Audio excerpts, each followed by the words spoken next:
What is concurrency? Concurrent execution is simultaneous execution, right? When you wanted to execute multiple programs at the same time, rather, right?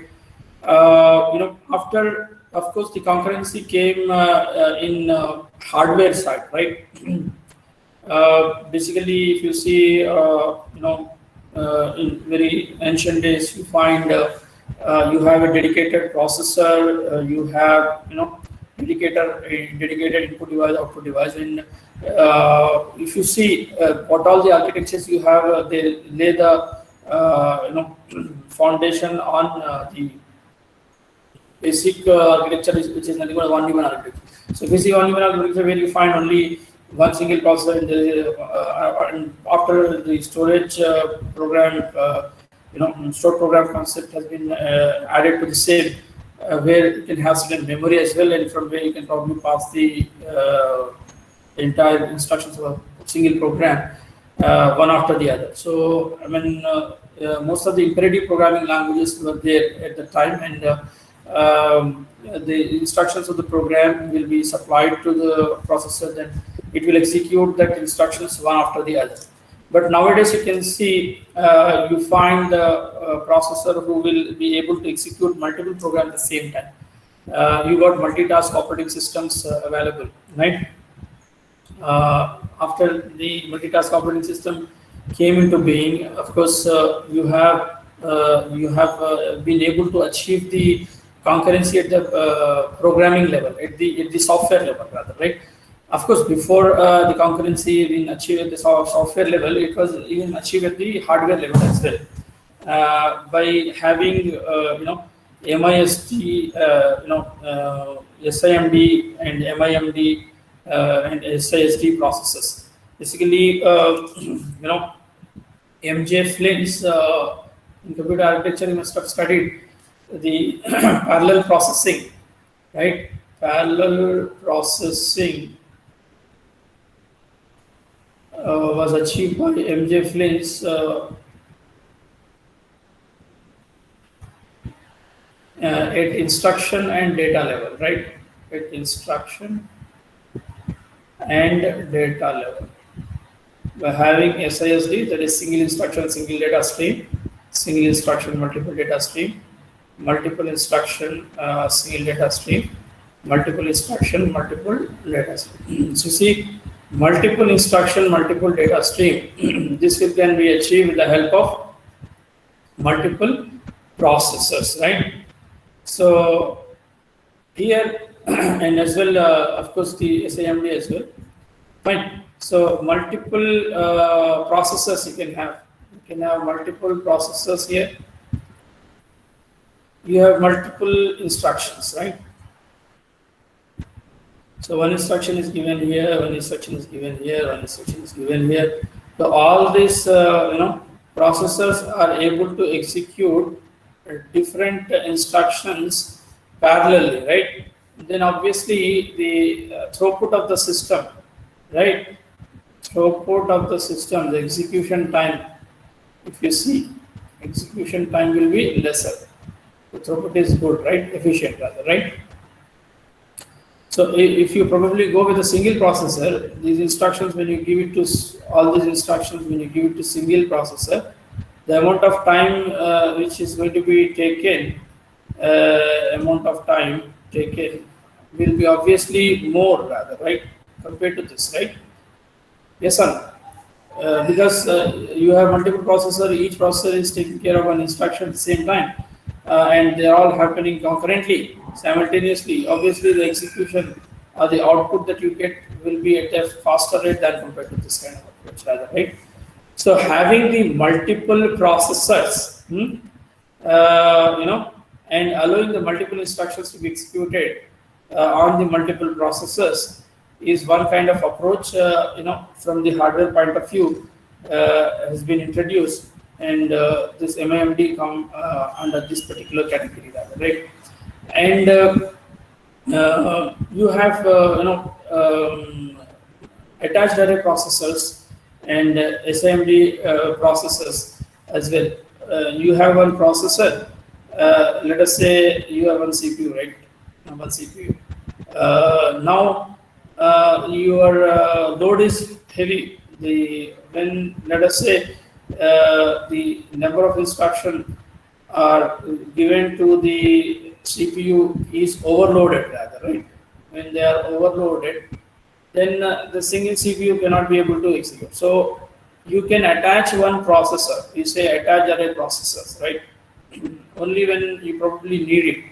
Okay, attached array processors.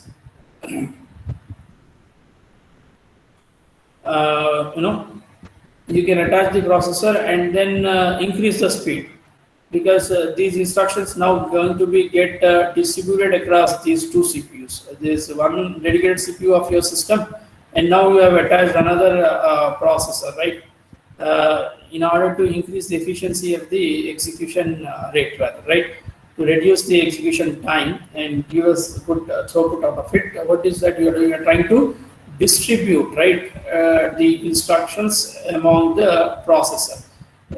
One is the CPU, your dedicated processor, and this is the attached processor, right?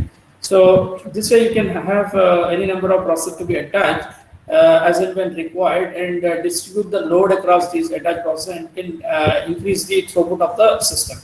So this comes under SIMD kind of thing, right?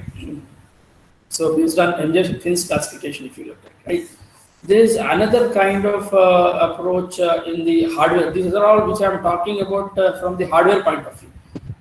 These are all from hardware point of view, right?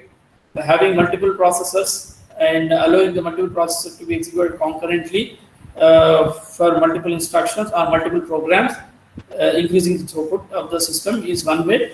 Or whenever a processor get overloaded with instructions, by having some attached processors, having some array processor to be attached, other processors to be attached, and then distributing the load across this attached processor and increasing the throughput is another kind of approach, rather, right? These are the two different approaches you probably can see. In addition to this, there is another approach which you can achieve from the hardware point of view. The parallel processing is having different what do you call ALUs, right? Basically, all the operations are going to be taken care by whom? ALU. In processor, if you see, the major parts of the processor are what? Control unit, then you have ALU, and you have the MU, right? This all together is said to be the CPU, right? But who will execute the instructions? All arithmetic, logical, shift, all operations are going to be taken care by the ALU, of course, right? So, so what you can do is, instead of a single ALU, you can have multiple ALUs, right? You can have multiple ALUs, ALU 1, 2, 3, okay, ALU 4, like this. You can have multiple ALUs like this, and there is a single control unit you can have, who will rather control this.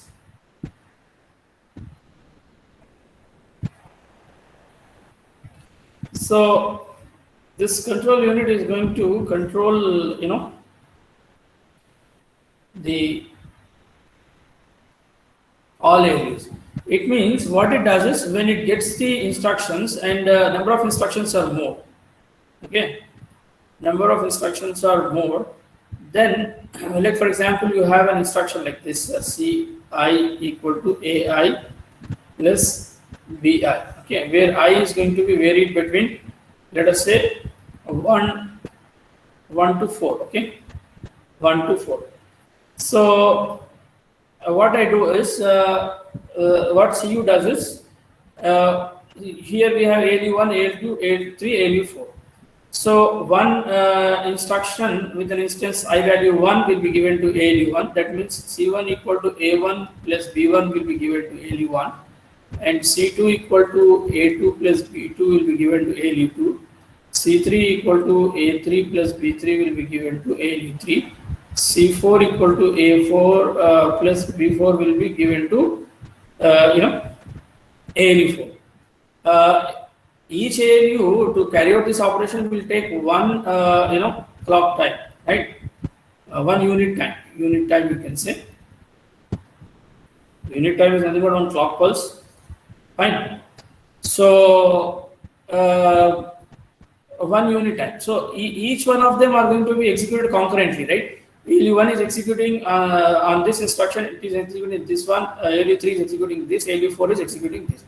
So what will be the execution time for all these 4 instructions to be executed? Only 1 unit time only. This one. Because all of them are being executed concurrently. ALU1, 2, 3, all are executing at the same time. So this will take 1 unit time, this will take 1 unit, this will take 1 unit. But they're all executing simultaneously. So on the whole, it will take only 1 unit of time. So my throughput of the system is very good, right? Because the execution time is only 1 unit. But if I go with a single CPU with single ALU, CPU with single ALU, this particular, you can see CPU wherein one control unit is monitoring more than one ALU. So it means we have here multiple ALUs under the supervision of a single control unit. So this way, I can have the hardware like this as well, right? Hardware, if I probably have this kind to increase the parallel processing, I can have it, right? Yes or no? So see, if I have a single ALU and a single CU to execute this instruction, how much amount of time does it require? 4 units of time. Yes or no? 4 units of time, because it has to execute first C1 equal to A1 plus B1, then it will execute C1 equal to A2 plus B2, then it will execute C3 equal to A3 plus B3, then it will execute C4 equal to A4 plus B4. So for each of them 1 unit of time. So all are going to be executed one after the other. So obviously 4 unit time will be required for single CU, single ALU, right? If you have multiple ALUs under the supervision of a single CU, then this CU will delegate the task of this instruction by separating it with 4 instances to each one of these ALUs. So it will delegate A1 plus B1 to ALU1, and C2 equal to A2 plus B2 will be delegated to ALU2, and C3 equal to S3 plus B3 will be delegated to ALU3. C4 equal to A4 plus B4 will be delegated to ALU4. But all of them are going to be executed concurrently, and each will take 1 unit of time. So on the whole, if you see to execute all these 4 instructions, it will take only 1 unit of time. Yes, sir.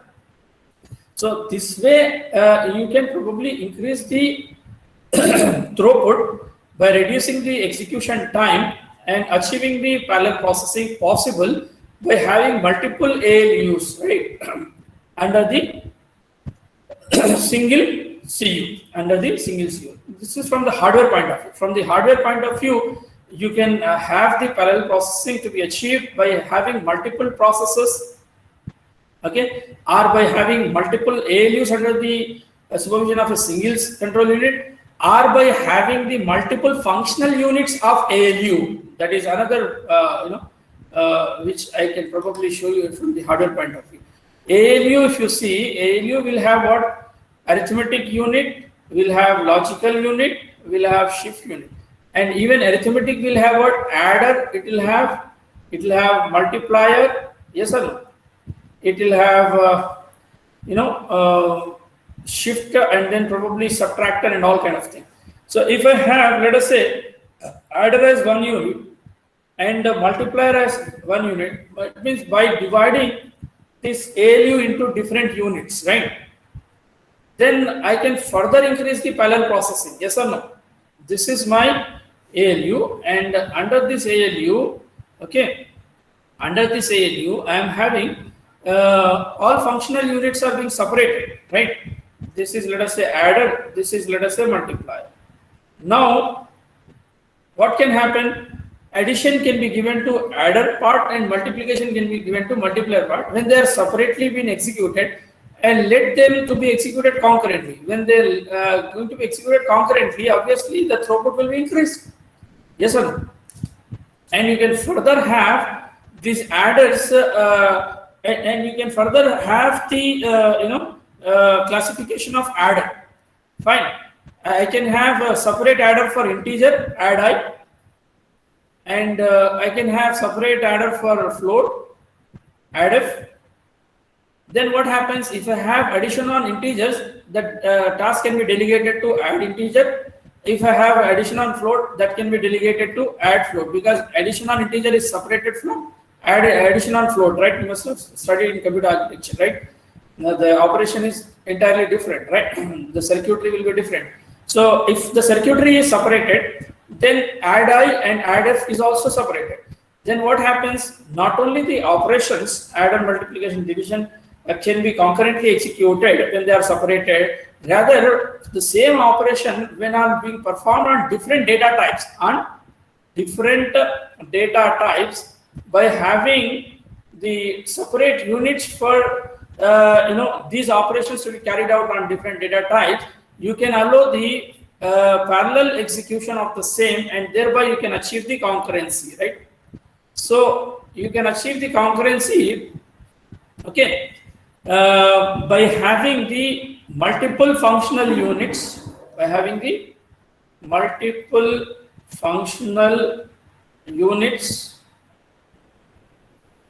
and that function again can be further classified with respect to data types and can be allowed to execute concurrently. Thereby you can achieve further concurrency at the hardware point of view. These are all from the hardware point of view I'm talking about, rather, right? Okay, and you can further have the concurrency at the hardware point of view by having pipelining also, right? Pipeline processing. This is another kind of achieving the parallel processing. Fine. Pipeline processing in the sense when you find a particular instruction to be executed with a longer enough time, then you can segregate that particular instruction with the equal amount of time units considered to be segments, right? And let these segments to be executed concurrently by supplying the predecessor's output as an input to the successor. Thereby, you can reduce the execution time and then increase the throughput of the system as well. This is also being possible. Fine. And pipelining you can rather apply in instruction cycle and as well in arithmetic cycle, right? These are the two areas where this pipelining can be applied. One is instruction cycle and another one is arithmetic cycle. For example, in instruction, instruction cycle, right? What is instruction cycle? Executing instruction. How does instruction going to get executed? You have first fetch phase, fetching the instruction, you fetch the instruction. Fetching instruction will take considerable amount of time because you have to access the memory. Then you decode the instruction. You have to separate the operands, operator, and mode in which and all. Then you will calculate the effective address. Address of the operand, because if the address is specified with different kind of modes for the operand, then you need to calculate the effective address, right? So that can be treated as another phase. Then you will fetch the operand. Next thing that you do is fetch the operand. Then you are going to execute the instruction. Yes or no? Then you are going to execute the instruction. And then store the result. Then you store the result. These are the 6 phases. Basically, when you segregate, you find of instruction cycle, right? So by considering the time that these different phases require and coming to a conclusion with some unified time, you can further segregate it into 4 phases. Fetch instruction since takes good amount of time, so fi is one segment, okay, and decode and calculate effective address, this all together you can consider as a single phase, and you can say decode and calculate the effective address, another segment. Fetch operand is accessing memory considerable amount of time, so fa fetch operand, so fetch fo, you can say fo. And then execute store, both you can probably put in one segment, right? So by identifying the amount of time that these different phases requires, we have further segregated with a unified amount of time, saying that 4 phases now here been taken: FI, DA, and FOEX. But all these segments have to be executed one after the other for any instruction. For any instruction, first fetch instruction has to happen, then decode instruction execution, then FO going to happen, then execute is going to happen, right? So with a pipeline kind of thing, FI and DA, FO and execute, what will happen is, if let us say each segment will take 1 unit of time, once the pipe is filled, for every instruction execution, how much time does it require? Only 1 unit of time once the pipe is filled. For the first instruction to be executed, you require 4 unit of time. For first instruction, how much time does it require? 4 unit of time, because it has to pass through all the segments. But when the first instruction was at the second segment, second must have been here. When first is at the third, second must be here, third must be here. When first is here, second must be here, third must be here, fourth must be here. So what happens when first is out, after 4 unit of time, after 1 unit of time, one instruction will be out, rather, right? So from second onwards, only 1 unit of time required. It means what happens? The amount of time is going to be reduced from second instruction. Yes, sir. So this way also you can probably increase the throughput of the system by reducing the execution time by having the pipelines or the segments of a single instruction being divided across different segment having unified with some amount of time to be considered as a unit of time, right, at the hardware level. So this is also can be achieved at the hardware level, right? So instruction cycle and for arithmetic cycle also you can achieve this, fine. And having said all this, then at software level, how does it going to be achieved is what probably we are going to discuss in the coming classes, rather, right? You have already studied about threads and you have already studied about system calls and all in already. So we'll probably see that how we're going to achieve the concurrency at the software level. I think I am clear with how the concurrency is achieved at the hardware level. First, the concurrency was achieved at the hardware level by identifying what are possible places. As I said, one is by having multiple processors and by having multiple ALUs under the supervision of a single control unit, and by having the multiple functional units of a single ALU, and by having the segments of the instruction, fine, being considered having been unified with a unit of time, okay, which other can be applied at instruction and arithmetic cycle with a pipeline kind of approach, right? So these are all can be achieved. This is a mix of course, hardware and software. Pipeline processing is a mix of both, but pure hardware processing with which you can achieve the parallel processing, as I said, multiple CPUs, multiple ALUs, and a single CU, and multiple function units of ALU, and functions can be further segregated with respect to data types. So these are all possible with hardware, and this is a mix of hardware and software, and pure software also we will probably see in the coming classes. I hope I am clear what I wanted to communicate from the concurrency point of view. And now a booming and research area in programming languages is the concurrent programming, right? Concurrent programming.